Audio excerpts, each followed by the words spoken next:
Hello, dragonflies! Welcome to the Gilmore Girls podcast, where we take a deep dive into each episode of the beloved show.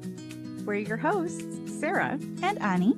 We're huge Gilmore Girls fans, and we're besties. In this podcast, we talk about everything Gilmore, from the pop culture references to the tiniest minutia only a true Gilmore nerd would care about. Copper boom! Hi, Sarah. Hey, Ani, how are you? Good. How's it going there? Pretty good. So Yeah. we're about to get hit by another hurricane over here. That's what I heard. Yeah, the last one passed us by. Not a big deal, just some rain. But the next one apparently is going to be worse. So we're like battening down the hatches, charging all of our, what's it called? Because inevitably we will lose power. That always happens here. Yeah. So very exciting. So today we are going to be doing Season 1, Episode 15, Christopher Returns, which was written by Daniel Palladino and directed by Michael Katelman. This episode aired on March 1st, 2001. We are quoting the synopsis directly from the Gilmore Girls companion book because there's no improving upon it. It's Christopher's first time in the Hollow, and he certainly gets the full experience. However, when the Haydens and Gilmores gather for the first time in years, Friday night dinner hits a new low. And how? Oof. That was rough. It had been a few years since I saw that scene. And I'm like, oh my God. All right. Yeah, it's pretty brutal. Yeah, it is.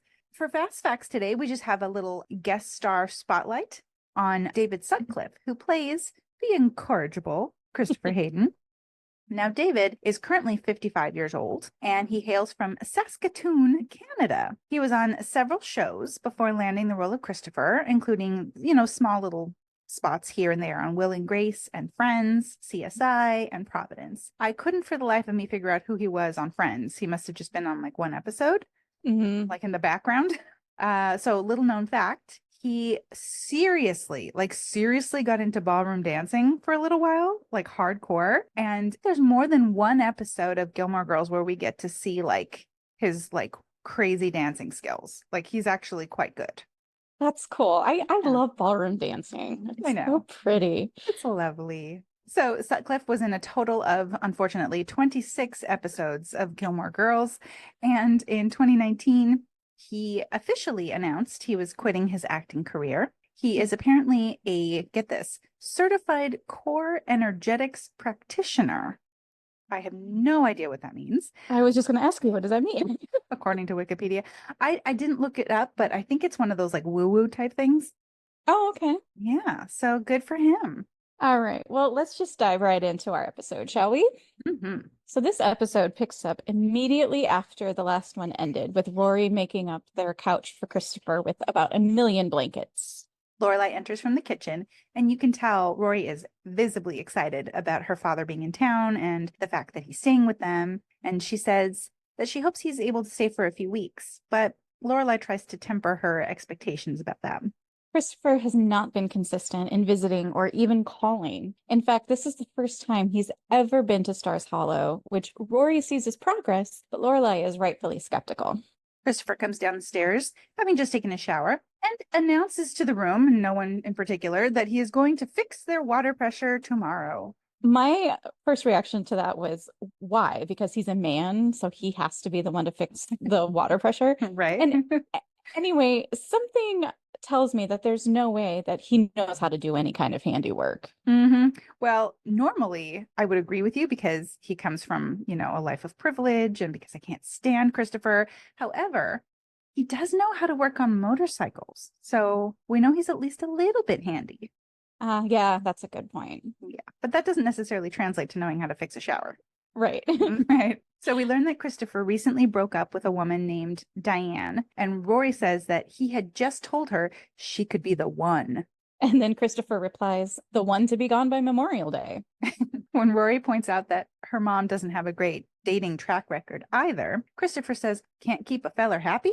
To which Lorelai replies, oh, I keep them happy. I keep them very happy.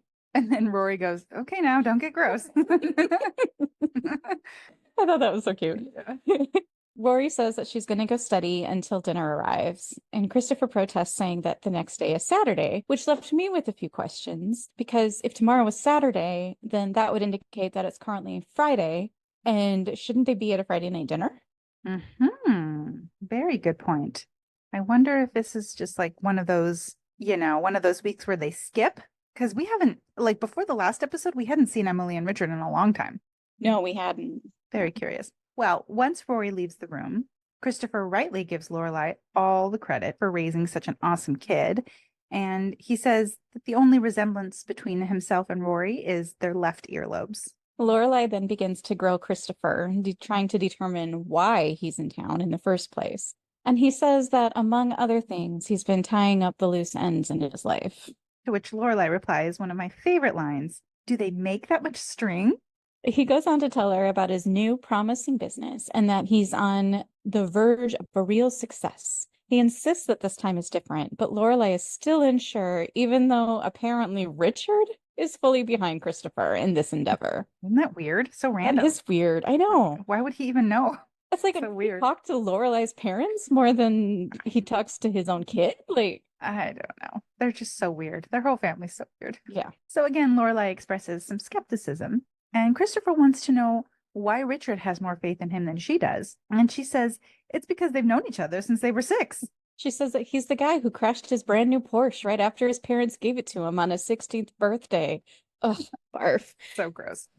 And Christopher comes back with, and you were the girl in the Pinky Tuscadero t-shirt sitting right next to me. So calling all fogies and classic television lovers like me and Sarah, do you remember Happy Days, Sarah? Oh, yes, absolutely. Okay. I love that show.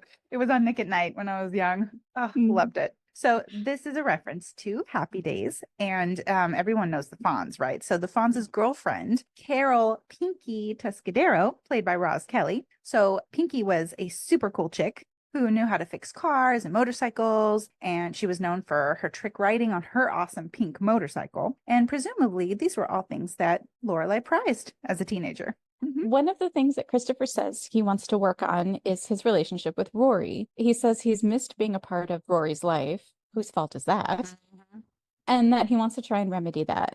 He says he wants to be her pal. Her pal. Ugh. Like he's a kid. Right. Ugh, gross. So Lorelai reminds him, we're such Christopher haters. We really are. Well, he deserves it. He does. I mean, he's objectively horrible. Lorelai reminds him that she always kept the door to Rory open, but he never used it much before.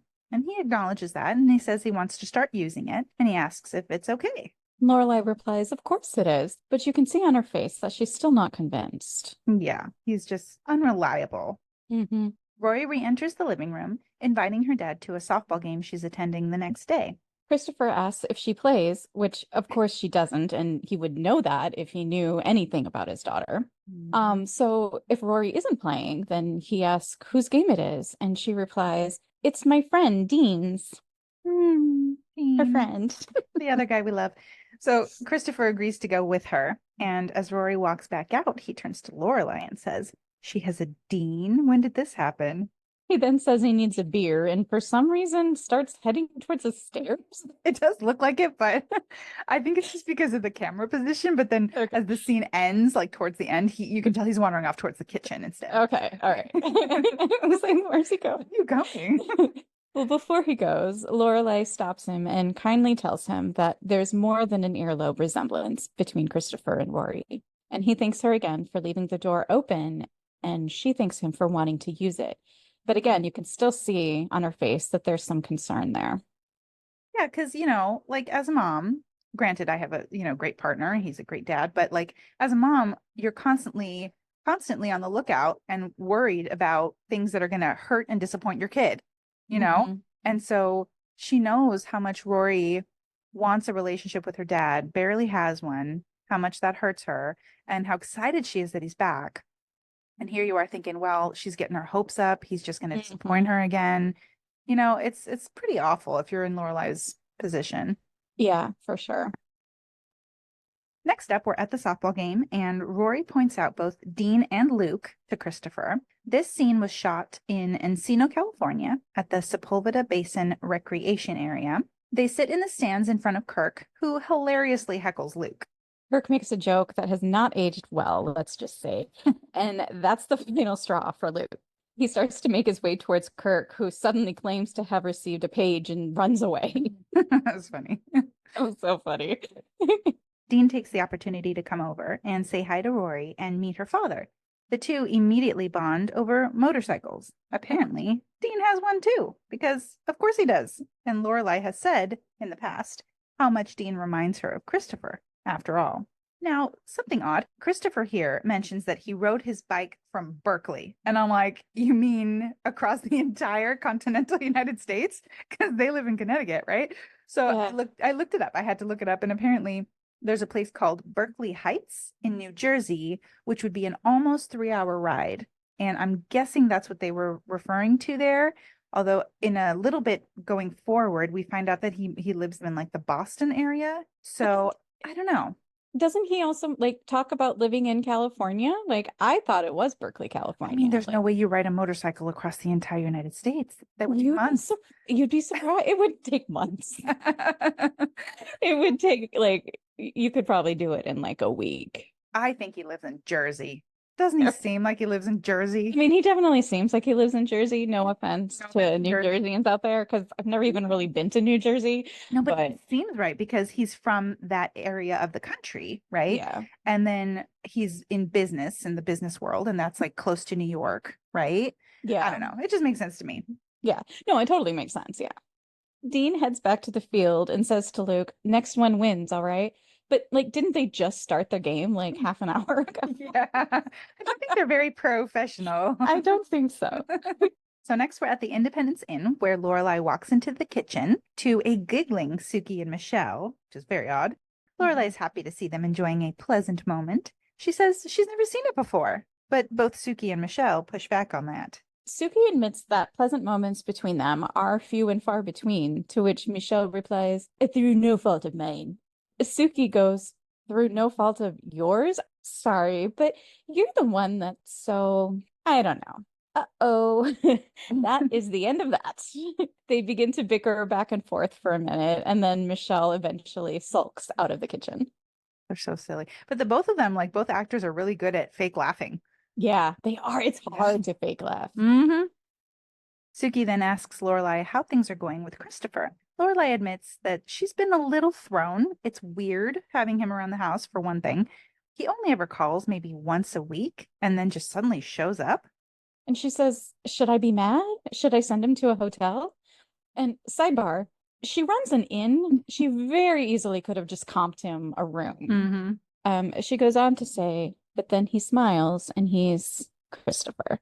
So these two have known each other since they were 6 years old, and they've been through everything together. He knows all her secrets. The feelings she has for him are very complex. Next, we see Lorelai giving Christopher the grand tour of Stars Hollow. I think this is probably my favorite scene. It's so hilarious. We learned that Al's Pancake World switched to international cuisine a few years ago, but because he'd already had a bunch of napkins printed with the restaurant's name, he decided to just keep it the same. Right. He's like, "Oh, do they have good pancakes?" She's like, "No, they don't serve pancakes there." Yeah. It's not long before Patty spots them. She promptly hits on Christopher in her cringy, improper fashion, and she tells him that they're all like Rory's parents in town. And Patty considers herself a mother to Rory. So, in a way, wouldn't that make them a couple? A couple of what? I don't know. She laughs. And Rory takes that moment to get Christopher out of there. And before they leave, though, she says, "Come back and see me." God. Oh, Patty. It just, whenever something like that happens, I think reverse the genders and I see how know. that feels, right? I It's know. not cool. Yeah, unfortunately, Patty does not age very well. No, she does not. As Rory and Christopher walk away, we see Patty whip out her cell phone to make a call. The grapevine has begun. Next, they are accosted by Taylor, who introduced himself as the grocer to Stars Hollow. How cute. And he kind of like stares at Christopher like he's never seen another human being before. And then as Rory and Christopher walk away, you see him whip out his phone and start making a phone call. Oh my gosh, it's like the circus has come to town. Like these people have never had a stranger. I know. So weird. So Rory and Christopher arrive at the bookstore and are immediately greeted by a friendly, hey, Christopher. It's Jackson. He's there at the counter with Andrew. And they shake hands and he says, "Boy, I got to tell you, did they get your description wrong?" He goes on to say, "Much more George Clooney than Brad Pitt."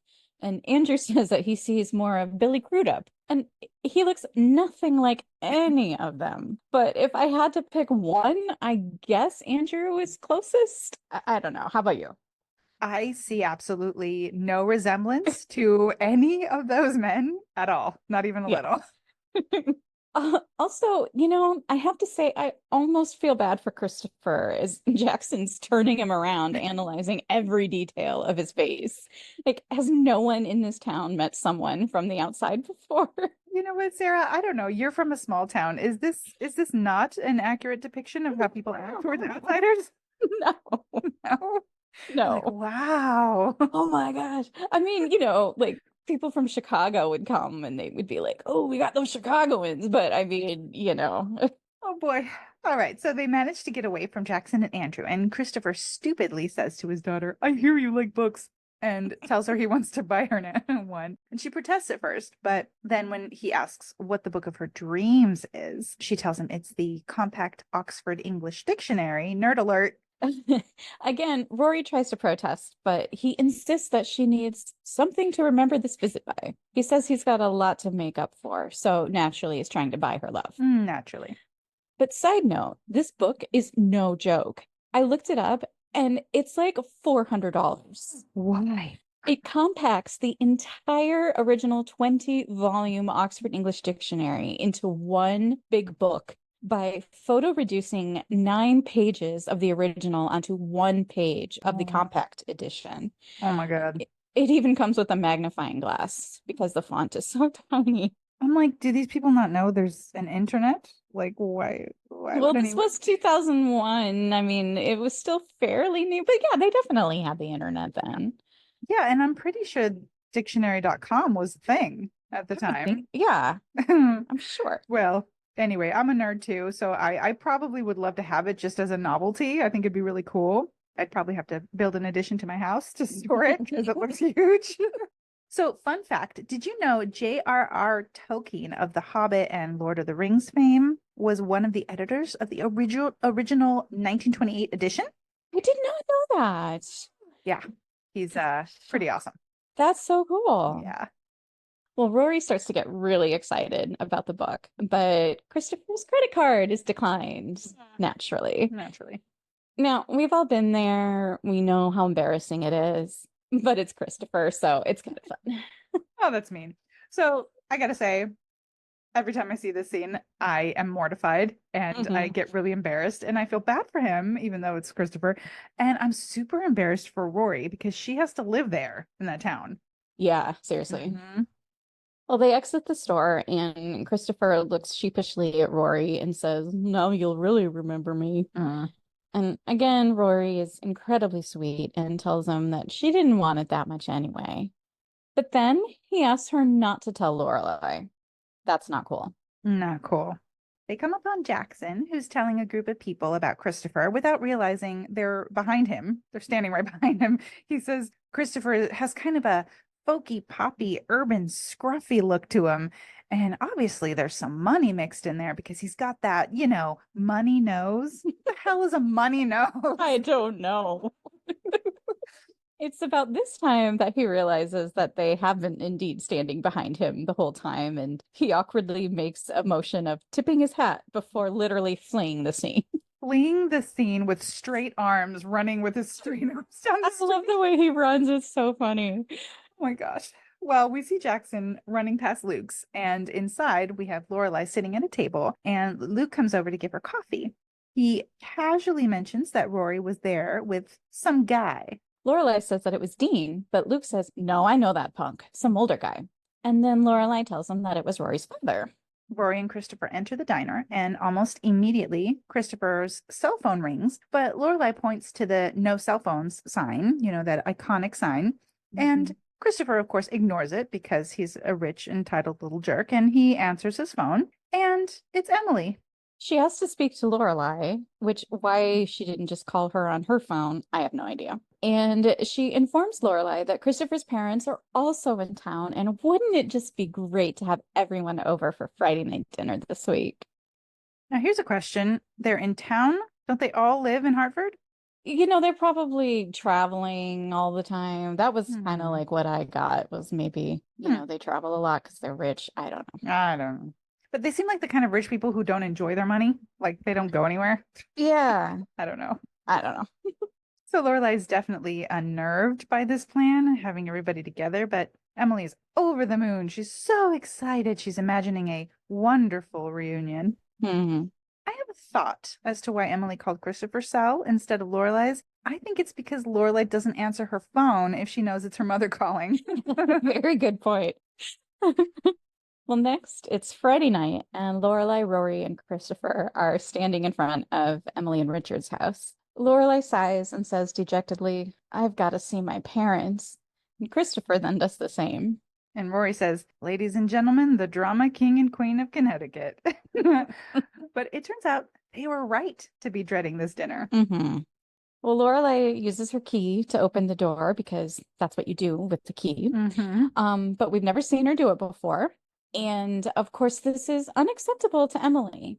Apparently, the key was for emergencies, and the doorbell should be used for every other occasion. Such a warm, welcoming family. I Like know. when I went to my grandparents' house, I just barged in. Like we never Uh-huh. knocked on the door. Seriously, like, what you have to have the maid answer? It's so weird. I don't know. Maybe it's just a waspy thing. I guess. So Richard and Emily are both overjoyed to see Christopher, and they're positively fawning over him. And all of this is so hypocritical given their history. They despised him for the longest time after he got Lorelai pregnant. But now, suddenly, Richard declares he always thought that Christopher had a splash of greatness. After having her drink in her hand for all of 30 seconds, Lorelai says, I'd like another splash of greatness if you don't mind, and gets up to make herself another drink. I think she's going to need a few of those tonight. Mm-hmm. And I think it's lovely how Richard and Emily always find new and interesting ways to insult Lorelai. Have you noticed? Uh-huh. For example, when Richard says to Rory, I just hope you inherit your father's business sense, despite the fact that we've established Lorelai runs a business and is going to business school, Mhm. while Christopher has failed upwards through a series of business failures due to the affirmative action of generational wealth. I Did you know catch that? I did. I Very nice. did. Christopher's parents, Strobe and Francine, arrive, and we find out that this is pretty much the first time Rory has ever met this set of grandparents. Christopher is visibly anxious about their arrival. He looks miserable and he's fidgeting with his tie. As his parents walk in, the first thing Francine does is straighten Christopher's tie. She then looks over at Lorelai with a look of barely concealed disdain and says, You look well. Lorelai tries to break the tension by making a joke, which clearly does not land. And as usual, and she only gets a comment of, I see you haven't changed, Lorelai, from Strobe. They're so waspy. Mm-hmm. Ugh. Poor Rory, who has been struggling with how to behave in front of these strangers, decides the best answer is to curtsy. Everyone has a seat, and the conversation turns to Rory. Strobe asks her how old she is, and when she says 16, his reply is, a dangerous age for girls. Note, not for boys, just for girls. This scene makes me so angry in so many angry. different ways. And awful. Well, Emily jumps in to let everyone know just how special Rory is, and Richard adds that she could give Straub a run for his money because she's just so bright. They all sit back and look expectantly at Rory, waiting for her to say something brilliant. But the poor kid just sits there like a deer in headlights, and Strobe says, well, I think my money is safe. What a jerk. Ugh. Who talks like that to a kid? Seriously, and their grandchild. Mm-hmm. Well, Lorelai jumps in because she's an amazing mom, and she declares, I hate President Bush. knowing, knowing full well the reaction that statement is going to get. Emily issues a warning, Lorelai, and we hear Christopher mutter, oh boy. It's so great. Lorelai elaborates, he's stupid and his face is too tiny for his head, and I just want to toss him out. So, to our listeners, for context, a reminder, this episode aired in March of 2001. So he's only been in office for less than 2 months at this point. Straub goes, I see your daughter is just as out of control as ever, Richard. And he says to Lorelai, tell me, what have you been doing with your life besides hating successful businessmen? I'm just curious. Lorelai calmly responds that she runs an inn. And Strobe snidely replies, "Nice to see you found your calling. Is your life everything you'd hoped it would be? Because you probably shouldn't take such a haughty tone when you announce to the world that you work in a hotel." Ugh. Again, Lorelai calmly says that there's nothing wrong with where she works, which is absolutely true. Mm-hmm. And Emily is trying desperately to move the party into the dining room because dinner is ready. However, Strobe continues that Lorelai might have aspired to more than a blue-collar position if she had gone to college like her parents had planned. And then he blames Lorelai for sweeping Christopher along with her. At this point, Lorelai tells Rory to go to the other room because she senses that things are about to get ugly. And do they? Mm-hmm.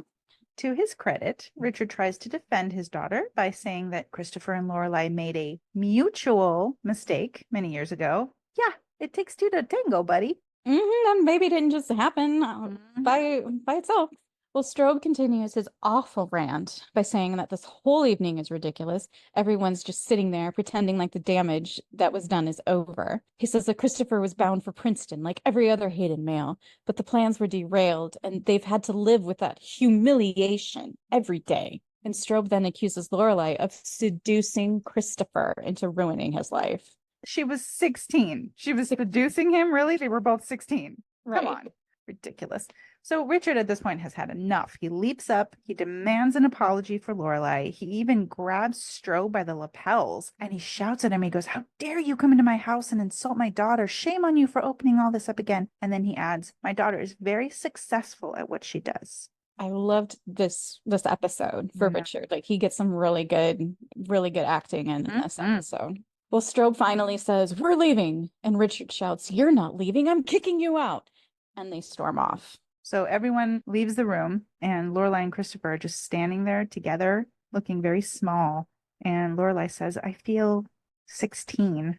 Man, Yeah. that was a lot. I needed a shot after that scene. I know, man. That was rough. And I Well thought that done. like that view of them, like with the camera angle being so far back and then making the room look so big and making it look so small. That was really cool.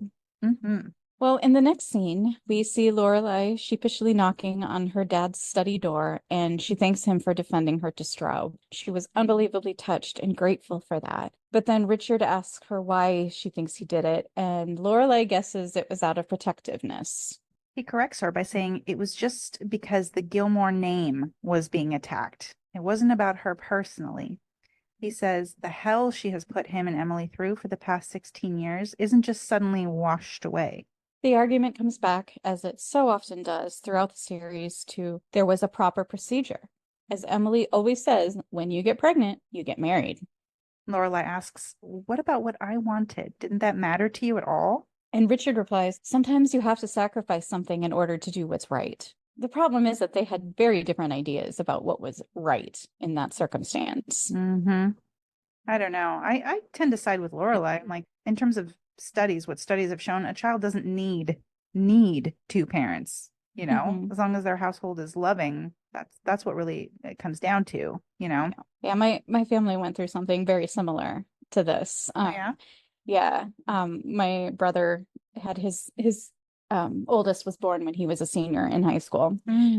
And it was just, I mean, it's definitely, it's hard, and this episode was very, I mean, my family and her family, his ex-girlfriend's family were nothing like these people, right. but yeah, it's tough.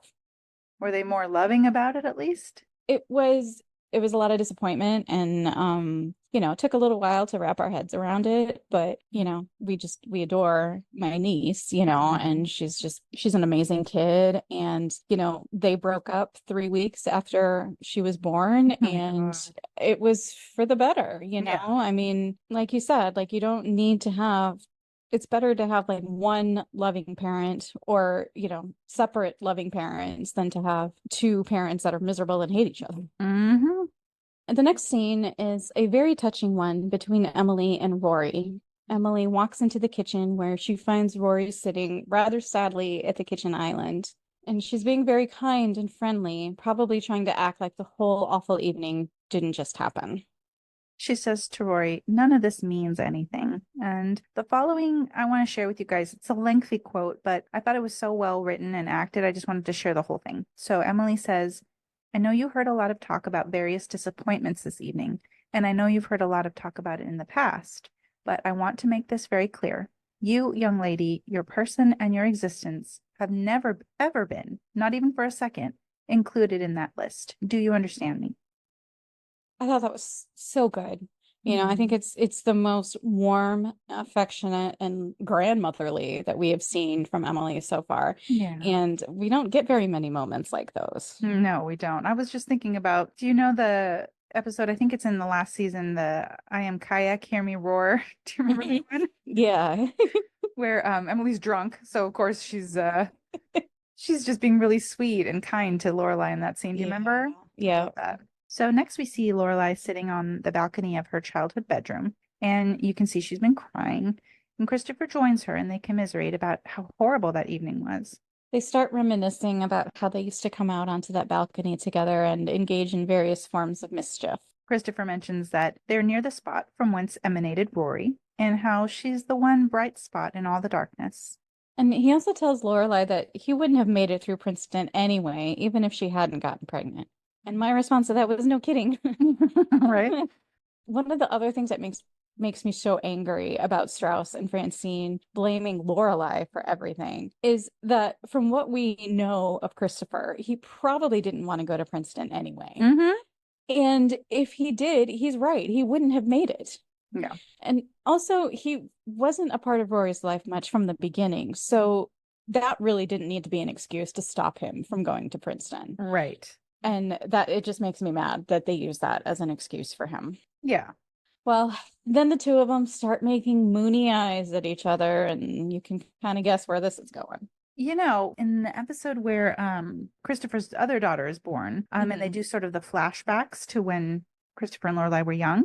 Yeah. He says as much. He doesn't want to go to Princeton. He doesn't want the life that his parents have planned for him at first. They're like, let's just run away to Europe. Let's just go and do our own thing, I just think he's so dumb he wouldn't have made it through Princeton anyway. No.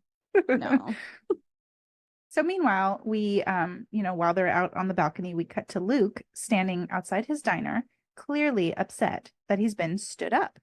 That's right. If you recall, Lorelai was supposed to help him paint his diner tonight. Instead, she's otherwise preoccupied on that balcony with Christopher. And afterwards, she seems distressed about their, shall we say, indiscretion? Let's call it that. And she appears to have completely forgotten about her prior commitment to Luke. On the drive home, Rory's in the back seat and appears to have figured out what happened between her parents that night, both because she's a clever girl and also because the two of them are being super awkward. Yeah, they don't hide it very well. No. Well, when they get home, Lorelai checks in with Rory about everything that she heard that night, and Rory sadly says, they don't even want to know me, do they? Referring to Strobe and Francine. Lorelai tries to explain that they're just full of anger and stupid pride, so they don't even realize how much they want to know her. It's their loss, and it's a big one. These are all things you'd say to your child in this situation. I think anyone would say. And I think it's well-intentioned, but Rory's probably too bright to buy it, I think. Mm-hmm. Yeah. They're such horrible people. Mm-hmm. I mean, they make Richard and Emily look like a loving family.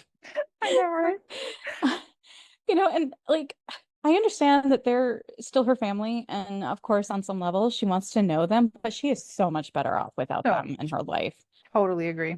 And the next morning, we see Lorelai lying awake in bed in adorable I Love Lucy pajamas. I didn't notice they were I Love Lucy. Oh, yes. I gotta take another look. Lorelai's clearly lost in thought, and she suddenly remembers that she stood Luke up the night before. She leaps out of bed and heads over there, still in her adorable pajamas. And Luke walks up and she immediately starts apologizing profusely. She says, I didn't even call. I'm a rat. I stood you up. Where was Luke coming from? Doesn't he live above the diner? I know, right? Well, Luke clarifies it wasn't a date, it was to paint. But then he looks her in the eye and asks, was it an emergency? Lorelai starts making up a story because that's what she does. But she stops midway and Luke asks, something came up, someone, because he knows Christopher is still in town. Lorelai apologizes again, But Luke is clearly hurt, and he just says, yeah, well, and he goes inside the diner. Oh. So the next scene is probably one of my favorite scenes in the entire series, despite Christopher Hayden being in it. It's just so well acted. It's so well done. Yeah, this episode was full of like really good, like it was very well written. There's a lot of really good acting in this episode.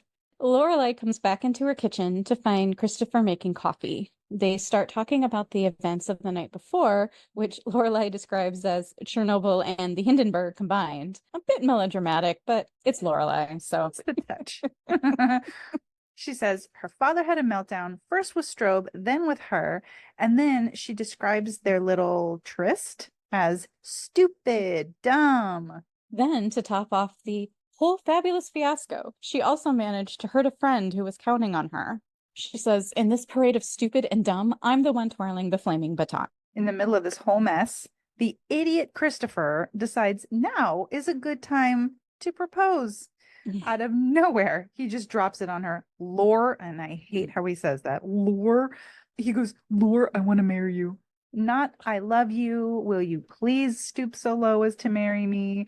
Instead, like a little kid, he goes, I want to marry you. Lorelai, poor Lorelai. She, of course, has to take a deep, steadying breath and then goes, and the hits just keep on coming. She tells him that he's completely insane, and when she accuses him of not knowing what a family is, the idiot's response is, people living together. He's so immature. He is a child. So Lorelai correctly says, no, it's a big commitment and responsibility and hard work. He goes, I can be a family man. I'm responsible now. I'm as mature as you. Okay, these people are in their early 30s. They're like 32, 33 years old. He's responsible now? Like just now, like today? What's he been doing for the past 10 years? Seriously. She also rebuffs his argument about being responsible by reminding him that he couldn't even buy a book without having his credit card declined.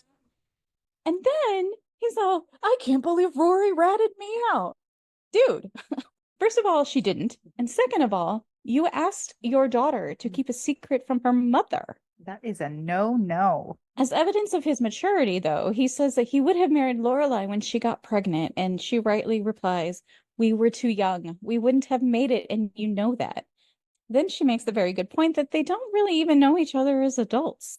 Idiot boy says, well, let's get married and get to know each other as adults. Like, what? To which Lorelai replies, well, that's a very Fiddler on the Roof of you, a reference to arranged marriages. And Christopher goes, okay, what do you want to know? And Lorelai asks him how his amazing new business venture is really going. And he just smiles like a doofus. And she just goes, I knew it. She knows him well enough to know when he's full of baloney. And he's full of a lot of it. So Christopher goes on to say he doesn't realize how much he misses Rory until he sees her like this, and it's easier just to stay away. So Lorelai tells him, no, don't stay away because Rory needs him, you know? I can't even imagine being away from my kid, like being away from her. You know, we're going on our trip for just less than a week, and it just, I'm already feeling sad about it. You know, it would kill me. I don't know how he does it. In my opinion, he's just like a selfish little man child. You know, it's easier to stay away. Rory's better off without him in her life. Absolutely. And like, you know, I don't even have kids. And even I was like, it's easier to stay away from your child. Like, I've lived thousands of miles away from my nieces and nephew, and it is torture for me. And I'm just their aunt. Yeah. Finally, we see Christopher packing things up and getting ready to leave. Huzzah! Yeah, he's leaving. So he and Lorelai appear to part on good terms, you know, and as he drives away, Rory asks her mom, he wanted you to marry him, didn't he? Lorelai says it wouldn't work because Christopher wants things that he's not ready for, and she doesn't want Rory to get her hopes up about it. Lorelai says, I will probably always love him, but it just wasn't right. You have to trust me on that. Now, some of you, giant Gilmore Girls, you know, nerds, may recall this is sort of a foreshadowing for season 7 when Lorelai says almost the exact same sentence about Christopher. Do you remember that? Yeah. I feel like a part of her will always want it to be right with him, but it just never is because he's not the one. Well, now we're at the final scene, and we see Luke arriving to his diner And we find out that Lorelai has broken in and already painted the entire place. Which begs the question again, where did he come from? He lives above the diner, and that amount of painting that she did would have taken hours. So what? Right? It would have taken all night, probably. And that would have been with the two of them, I think. She said that the bread guy let her in, and I don't know a whole lot about bakeries, but from what I do know, I feel like that would have been like 3 or 4 in the morning. 100%. And he also would have been able to smell the paint, don't you think? And how did he leave without seeing her? There's one exit. Right. Well, anyway, Luke seems pleased and grateful that she did all of that work for him. And he asks, "Where's the guy?" And when Lorelai says, "Gone," he replies, "Oh, too bad." But you can kind of see a little bit of relief on his face. I think so. I think he's very pleased. Mhm. And that was Christopher Returns. Thanks for listening. Join us next time when we discuss Season 1, Episode 16, Star-Crossed Lovers and Other Strangers. Copper boom. Thanks for listening. If you enjoyed this episode, please leave us a review and share with your friends. If you have any questions or comments, if you feel like we left anything out or got anything wrong, you can find us on Instagram and TikTok at the Gilmore Gals Pod. And we also have a Facebook page. Don't forget to subscribe to the podcast so you don't miss any future episodes. Copper boom.